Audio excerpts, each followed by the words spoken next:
domestic violence and sexual offense. May I refer to the election procedures in the House rules?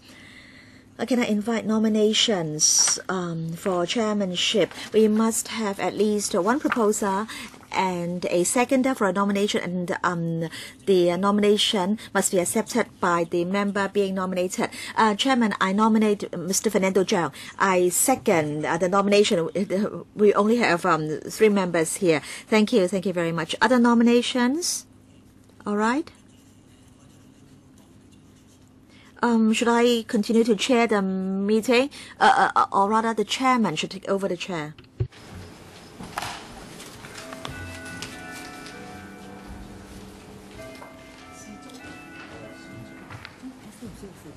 好，咁我哋就跟住。All right. Do we need a deputy chairman, please? Yes. Nominations, please, Mr. Leung Chi-Chang. I nominate Ms. Chen Yun-han. Ms. Chen Yun-han, are you willing to accept the nomination? Yes, but then is there a seconder? I second. Other nominations, please. No, then thank you very much. So you are the deputy chairman of the subcommittee. All right, item 2 on the agenda. Schedule of meetings and items for discussion. I think you can see in Appendix 2 our terms of reference. I want to, at our first meeting, discuss the definition, identification, and assessment of domestic violence and sexual violence. I understand that these are very controversial issues. I want to say that in recent years, the number of domestic violence and sexual violence cases has dropped rather drastically, and I believe this has a lot to do with the definitions. And I'm just worried that this phenomenon may affect the allocation of resources to tackle these problems. Ms. Chen Yun-han, yes, I agree. Now, in fact, some years ago, the LegCo and the community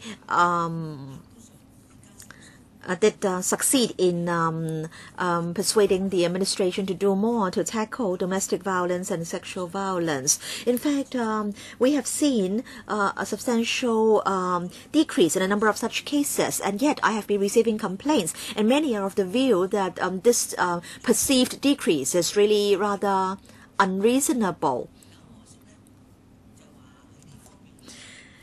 And then concerning independent and one-stop service, this is important. The administration merely relies on services provided by the family services centers. This is not the model proposed by NGOs. So I also want to discuss the definition. I also would like to hear the views of the deputations.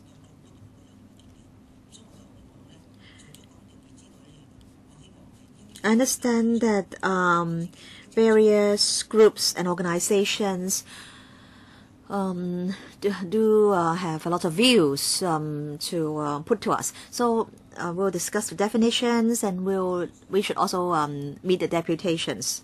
Yes, I'm sure the organizations and groups also want to give their views on the definitions and the identification and assessment of domestic violence and sexual violence. Mr. Tan Ka-Pil.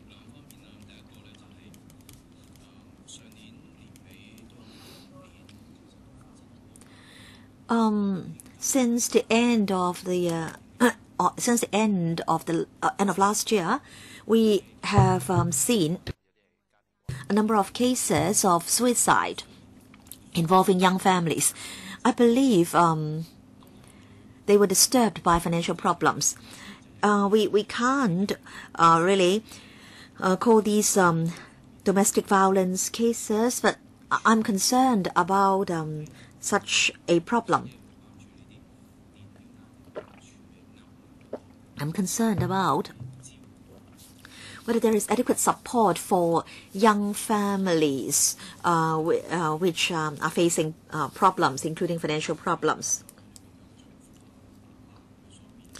And then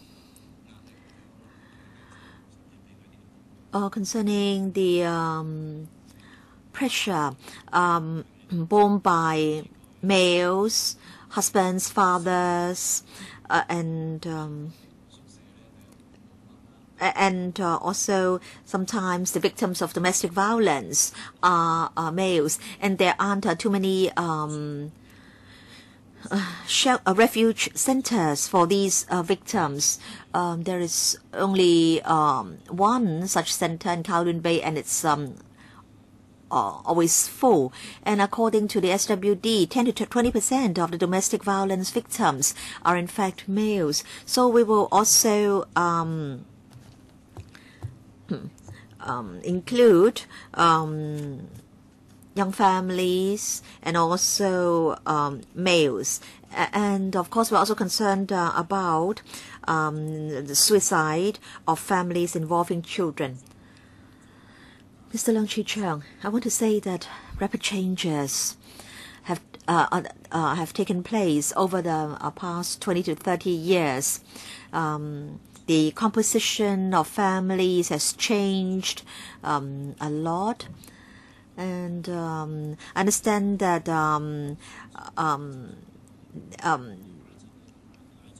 the administration thinks that domestic violence cases are the cases are equal to the cases reported to the police. But as you know, there is a zero tolerance policy, and people know that if reports are made to the police, there will be arrests. And so sometimes these domestic violence cases go unreported, and that is why we have seen a drop in the number of cases. But I want to ask whether this policy or this present policy can still suit the needs of the times. And with changes that have taken place in the family system, what new policies does the government have? I think early intervention is important, and preventive measures are also required. I think we can't simply assess the seriousness of the problem by looking at the number of reports to the police. All right, Ms. Helena Wong. Thank you, Chairman. I think most of the issues that we wish to follow up can be found in the paper on the terms of reference. I want to discuss how the police tackle or deal with domestic violence and sexual violence cases. Have there been guidelines and proper training for frontline police officers handling such cases? Some of the police officers do not follow the procedures, some even violate the procedures, and some regard these cases as minor cases and do not really give their heart to dealing with such cases.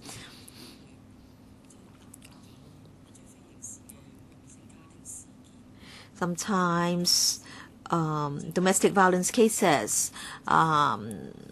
are merely classified as family incidents. So for non-criminal cases, they are very often classified as family incidents. But then such a classification may only serve to play down the seriousness of the problem of domestic violence, and as a result, this problem becomes like a time bomb in society.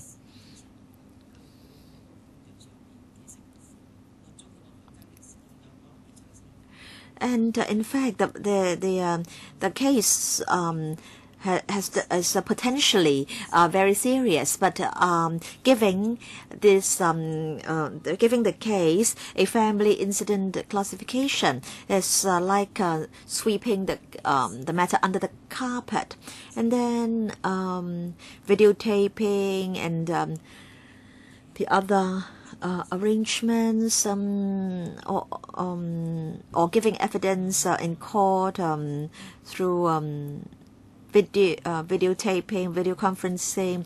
I think we should have a discussion with the police or with the judiciary. Yes. Concerning the three-tier classification, I think that will fall under B of our terms of reference: statistics, definition, identification, and assessment of domestic violence and sexual violence. The police have a three-tier classification system. The SWD has its own system to keep statistics, and there may be duplication between the two systems, and there may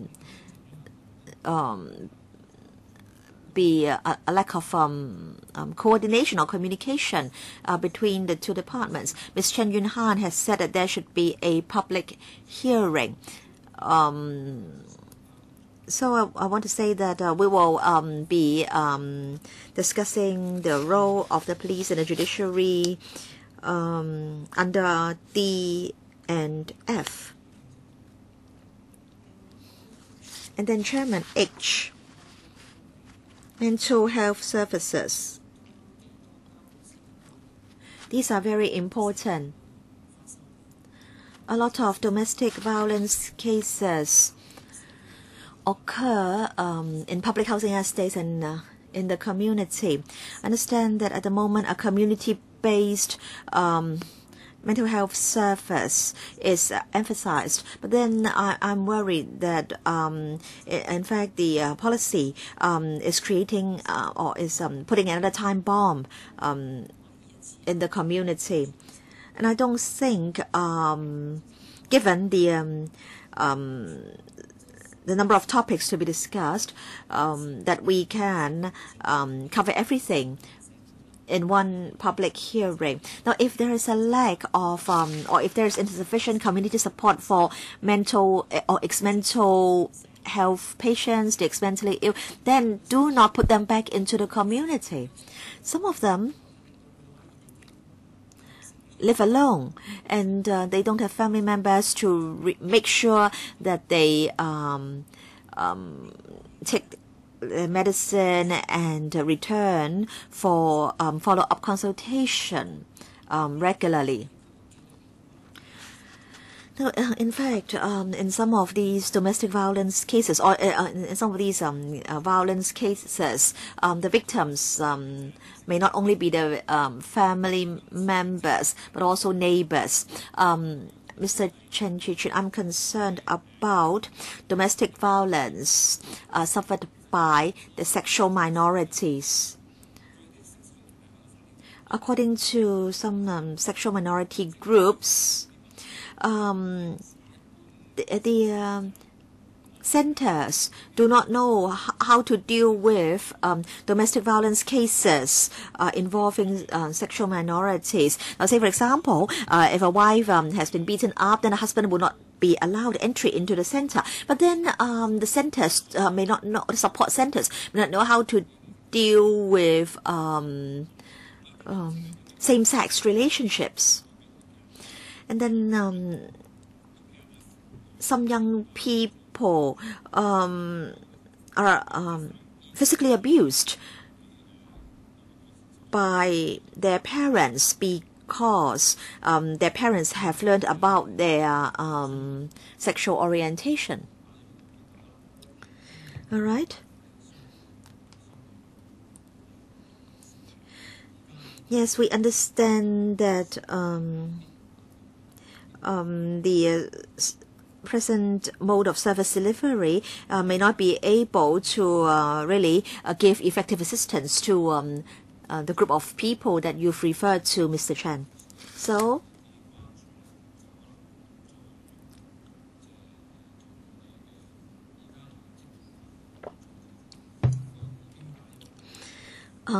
I'll see if members' concerns can all be covered by A to I of our terms of reference. So at the next meeting, we will discuss the definition, identification and assessment of domestic violence and sexual violence. And then let me now refer members to Appendix 3, proposed schedule of meetings. So, we suggest that the next meeting be held on the 5th of January next year, 4:30 p.m. in this conference room. 2A, is this 2A? 2B?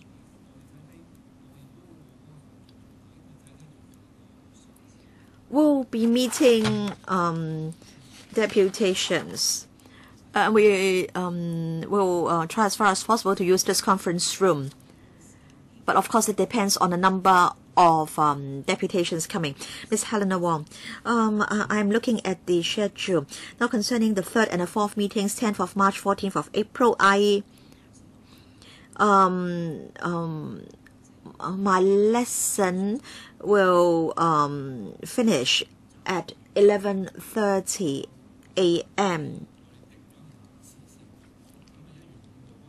All right, let's just fix the date of the next meeting first.